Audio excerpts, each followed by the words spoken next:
So if there's a question I get more often than any other, it's how much does a provisional patent application cost? And I get this question 2 or 3 times a day. So you're not going to be surprised to learn that the answer is it depends on what kind of provisional you're looking for.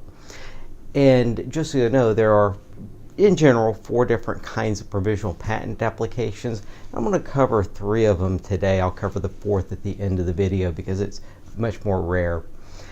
The first kind of provisional is what patent attorneys like myself refer to as a naked provisional. It's sometimes called a back of the napkin provisional. This is literally just taking the disclosure that you as an inventor comes up with, or perhaps an employee, and you send it in. So it's quick, and because it's quick, it's cheap. However, it's also risky because to get the benefits of the provisional, the utility application that you later file can't exceed the scope of what was filed for in the provisional.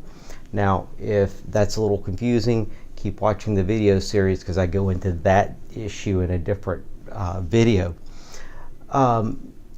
So a naked provisional is faster, it's quick, and a naked provisional is also the kind of provisional that you will see advertised for most often, especially on these quickie websites and flat fee programs, your flat fee patent pending program. Just be aware that really what you're getting is nothing more than the paper that you're submitting to the patent office in most cases.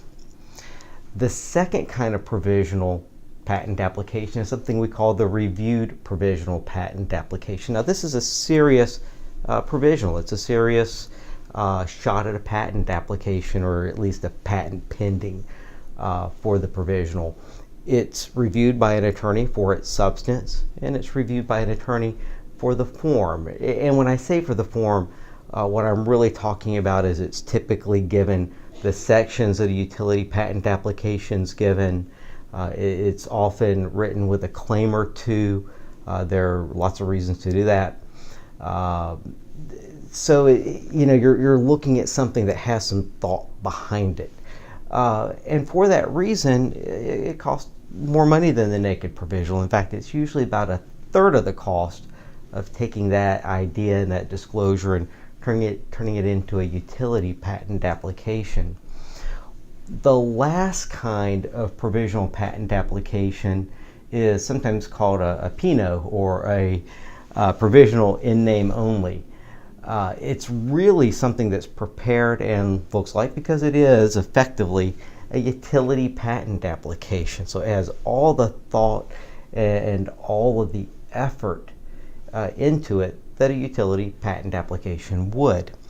So why would you want to prepare something as deep and as much work as it takes as a utility application, but then only file for it as a provisional? Well, perhaps you have trade secret reasons for doing this.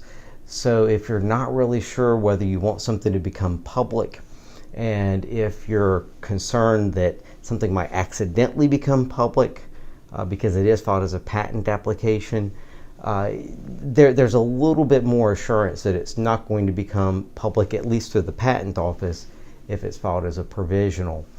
Another reason to do it is because it creates an asset that can be used for purposes of a transaction.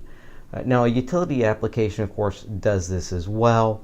However, this at least gives the purchaser of a business or a purchaser of an invention the option of later filing it as a utility and taking on all the responsibilities that go along with that. It also proves an invention date, which used to be much more important than it is today. So there are, however, some reasons to not want to file for a PINO type of provisional patent application.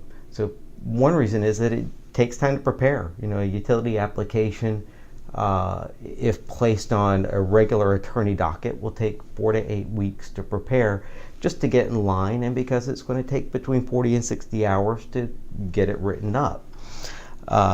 Also, it's about the same money as the utility, so why not just spend a little bit extra to pay the filing fees and get the utility? So the naked type of provisional, the reviewed provisional, and the PINO provisional are the three basic types of provisional patent applications.